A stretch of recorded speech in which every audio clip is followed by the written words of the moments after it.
ಈಶಾಯ ಈಶನಿಗೆ ಹವಿರ್ಭೋಗ ಇಲ್ಲ. ನನ್ನವರಿಗೆ ಹವಿಸಿಲ್ವೇ? ಪತಿಗೆ ಭಾಗವನಿಡುತ್ತ ತೂಗುತ್ತ ಶಿರವು ಹರಗನ ಈ ಗತಿ ತನಗಾಯ್ತನು ತಳಲಿದಳು ಸಭೆಯೊಳಗೆ.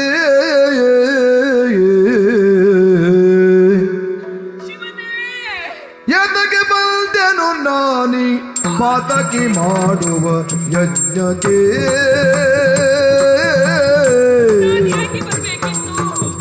ಎದಕ್ಕೆ ಬಂದೆನು ನಾನಿ ಪಾತಕಿ ಮಾಡುವ ಯಜ್ಞಕ್ಕೆ. ರೀತಿಯ ನೊಂದರಿಯದೆ ಬಂದಿದ್ದೆರನಾದುದಲ. ರೀತಿಯ ನೊಂದರಿಯದೆ ಬಂದಿದ್ದೆರನಾದುದಲ. ಈ ತೆರನಾದುದಲ. ಪತಿಗಳಿಗೆ ತ್ರೈಲೋಕ್ಯದಿ ಕ್ರತುವಿನ ಭಾಗವ ಕೊಡದಿಗ. ಪತಿಗಳಿಗೆ ತ್ರೈಲೋಕ್ಯದಿ ಕ್ರತುವಿನ ಭಾಗವ ಕೊಡದಿಗ. ಮತಿಯುತ್ತರ್ಯಾರಿ ಬುದ್ಧಿಯು ಪಿತಗೆ ಅದಕ್ಕೆ ಬಂದು.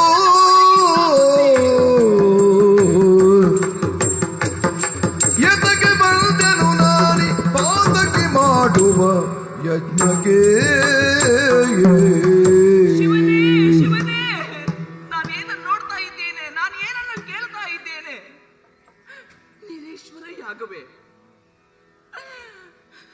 ನನ್ನವರಿಗೆ ಹವಿಸೆನ್ನುವುದಿಲ್ಲವೇ? ನಾನು ಯಾಕೆ ಬರಬೇಕಿತ್ತು? ಈ ಪಾತಕ್ಕೆ ಮಾಡುವಂತಹ ಈ ಯಜ್ಞಕ್ಕೆ ನಾನು ಯಾಕೆ ಬರಬೇಕಿತ್ತು? ಮೂರು ಲೋಕದಲ್ಲಿ ಯಾವ ರೀತಿಯ ಯಾಗ ಯಜನಾದಿಗಳು ನಡೆದರೂ ನನ್ನವರಿಗೆ ಹವಿಸೆನ್ನುವುದು ಇದೆ. ನನ್ನಪ್ಪ ಮಾಡುವಂತ ಯಾಗದಲ್ಲಿ ನನ್ನವರಿಗೆ ಹವಿಸಿಲ್ವೇ? ಬುದ್ಧಿಹೀನರಾಗಿ ನನ್ನಪ್ಪ ಯಾಕೆ ವರ್ತಿಸಿದ್ರು? ಅತಿ ದುಷ್ಟರು ದುರ್ಮತಿಗಳು ಸೇರಿರುವಂತಹ ಈ ಸಭೆಗೆ ನಾನು ಯಾಕೆ ಬರಬೇಕಿತ್ತು? ನಾನು ಯಾಕೆ ಬರಬೇಕಿತ್ತು? ನಾ ಬರುವ ಪೂರ್ವದಲ್ಲೇ ನನ್ನವರು ಹೇಳಿದ್ರಲ್ಲ ನನಗೆ, ಹೋಗದಿರಿಂದಿಲಿ ಹೋದರೆ ಆಗುವುದೀ ಪರಿಯೆಂದನು ತಾಗಳೆ ಪತಿಗಳು ಪೇಳ್ದುದ ನೀಗಿನ ಬಂದೆನಲ.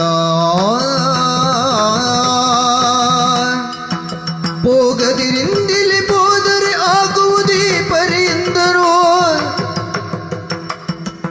ಎನ್ನುತ್ತಾಗಲೇ ಪತಿಗಳು ಪೇಳ್ದುದ ನೀಗಿನ ಬಂದೆನಲಾದ ಅಗಡ.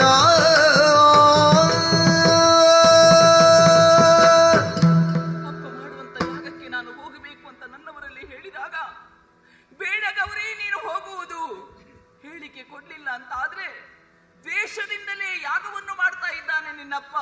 ನೀನಲ್ಲಿಗೆ ಹೋದೆ ಅಂತ ಆದ್ರೆ ನಿನಗೆ ಅವಮಾನ ಅಪಮಾನ ಎನ್ನುವುದು ತಪ್ಪಿದ್ದಲ್ಲ ಅಂತ ಹೇಳಿದ್ರು ನನ್ನವರ ಮಾತನ್ನು ಮೀರಿ ನಾ ಬಂದೆ ಅಲ್ಲ. ಈ ರೀತಿ ಅಪಮಾನವನ್ನು ಅನುಭವಿಸುವ ಹಾಗಾಯ್ತಲ್ಲ. ಇಲ್ಲ, ಗಂಡನ ಮಾತನ್ನು ಮೀರಿದ ಹೆಣ್ಣೊಬ್ಬಳ ಸ್ಥಿತಿ ಏನಾಗ್ತದೆ ಎನ್ನುವುದಕ್ಕೆ ಜ್ವಲಂತ ಸಾಕ್ಷಿ ನಾನಾಗಿ ಹೋದೆ. ಇಲ್ಲಿಂದ ನಾನು ಕೈಲಾಸವನ್ನು ಸೇರಿದೆ ಅಂತ ಆದ್ರೆ ನನ್ನವರು ನನ್ನಲ್ಲಿ ಕೇಳಬಹುದು, ಗೌರಿ ನಿನ್ನ ತವರಿನಲ್ಲಿ ನಡೆದಂತ ಯಾಗ ಹೇಗಾಯಿತು ಅಂತ ಕೇಳಿದ್ರೆ ನಾನು ಯಾವ ನಾಲಿಗೆಯಿಂದ ಉತ್ತರಿಸಲಿ? ಅಲ್ಲ, ನೀನೇಶ್ವರ ಯಾಗದಲ್ಲಿ ಪಾಲ್ಗೊಂಡಂತ ನಾನು, ಇದನ್ನು ನೋಡಿದಂತ ನಾನು, ಈ ಕಣ್ಣುಗಳಿಂದ ನನ್ನವರನ್ನು ನಾನು ಹೇಗೆ ಕಾಣ್ಲಿ? ಅಲ್ಲ, ಈ ತೋಳುಗಳಿಂದ ನನ್ನವರ ಸೇವೆಯನ್ನು ನಾನು ಇಲ್ಲ ಇಲ್ಲ ಅತ್ತ ಗಂಡನ ಮನೆಯೂ ಇಲ್ಲ, ಇತ್ತ ತವರು ಮನೆಯೂ ಇಲ್ಲ. ಯಾವ ಹೆಣ್ಣಿಗೆ ಆಗಲಿ ಗಂಡನ ಮನೆಯೂ ಇಲ್ಲ ತವರ ಮನೆಯೂ ಇಲ್ಲ ಅಂತಾದ ಮೇಲೆ ಅವಳಿಗಿರುವುದು ಒಂದೇ ಒಂದು ಮಾರ್ಗ. ಇದೇ ಸರಿ, ಇದೇ ಸರಿ. ನನ್ನ ಪ್ರಾಣ ತ್ಯಾಗ